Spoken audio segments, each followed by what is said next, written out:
आज की वीडियो में हम कर रहे हैं हिस्ट्री का पार्ट 6 और पार्ट 5 में हम पढ़ रहे थे गवर्नर जनरल और वायसराय। तो हमने डलहौजी तक पढ़ लिया था। उसके बाद कैनिंग है गवर्नर जनरल, जो कि 1856 से 1862 तक रहता है।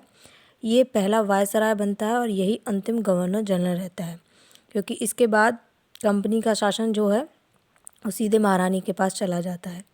इसी के समय में आईपीसी 1860 में पारित होता है और उसको 1862 में लागू कर दिया जाता है।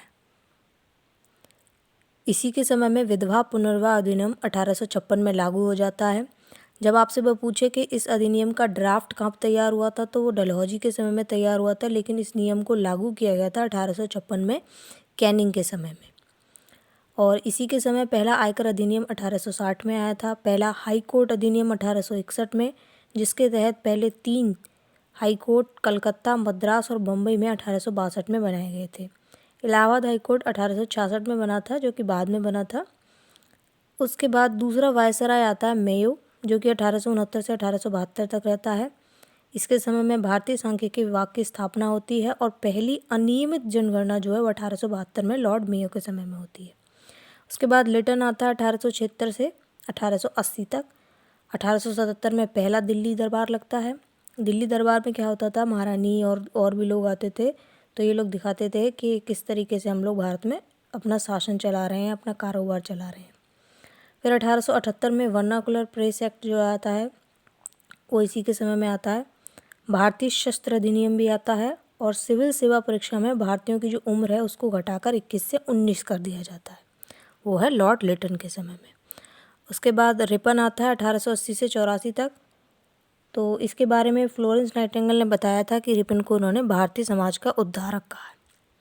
1881 में कारखाना अधिनियम आता है और पहली नियमित जनगणना होती है, और यही वर्नाकुलर प्रेस एक्ट को 1882 में ख़त्म कर देता है। फिर 1883 में इल्बर्ट बिल आता है, जिसके तहत ये बताया गया कि अब भारतीय जज भी अंग्रेजों का मुकदमा सुनेंगे।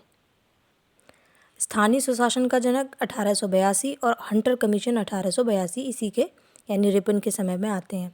फिर आता है डफरिन, जो 1884 से 1888 तक रहता है, जिसके समय में कांग्रेस का गठन होता है, भारतीय राष्ट्रीय कांग्रेस 1885 में।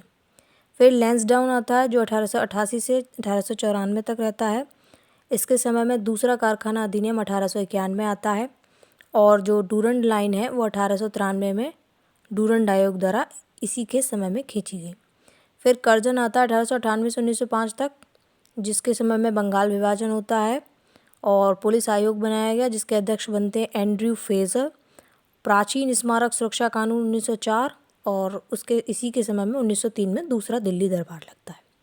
फिर मिंटो सेकंड आता है 1905 से 1910 तक, जिसके समय में मुस्लिम लीग का गठन होता है 1906 में, और जो कांग्रेस में फूट पड़ती है सूरत अधिवेशन 1907, वो मिंटो द्वितीय के समय में ही होता है। हार्डिंग सेकंड जो आता है 1910 से 1916 तक, और इसके समय में 1911 में तीसरा दिल्ली दरबार लगता है, और 1912 में जो है दिल्ली राजधानी बनती है, और 1931 में नई दिल्ली को राजधानी बनाया जाता है। तो ये फैक्ट साइड में लिखा गया है कि 1931 से नई दिल्ली भारत की राजधानी है, उससे पहले सिर्फ दिल्ली थी।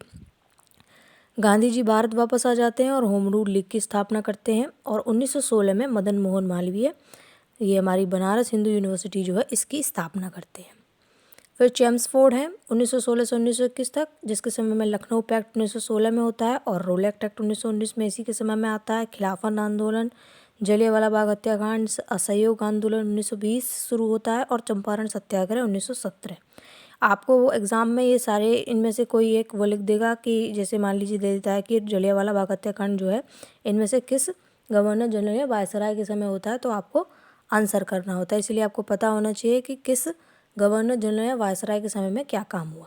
तो अगर आपको डेट भी याद रहेगी, जैसे मान लो आपको याद रहता है कि 1916 से 1921 तक चेम्सफोर्ड था, तो आपको अच्छे से याद रहेगा कि जलियांवाला बाग हत्याकांड 1919 में हुआ, तो वो चेम्सफोर्ड के समय में हुआ होगा। तो आज की वीडियो में हम इतना ही रखते हैं। इसे पढ़िएगा और पिछली 5 वीडियोज़ को रिवाइज़ कीजिएगा। मिलते हैं अगली वीडियो में। Thank you.